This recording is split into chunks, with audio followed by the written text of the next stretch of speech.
Ordet faste, hvad betyder det egentlig? Jo, i den her sammenhæng, der betyder det faktisk bare, at man skal holde en pause med at spise, og man skal holde en pause med at drikke.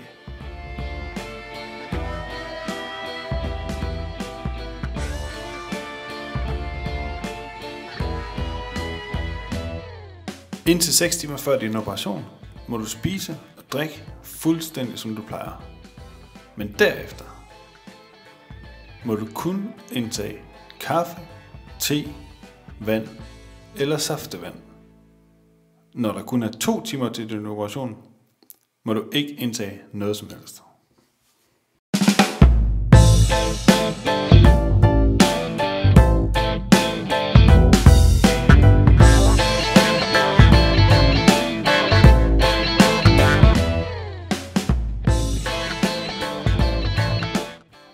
Okay, lad os lige tage den en gang til.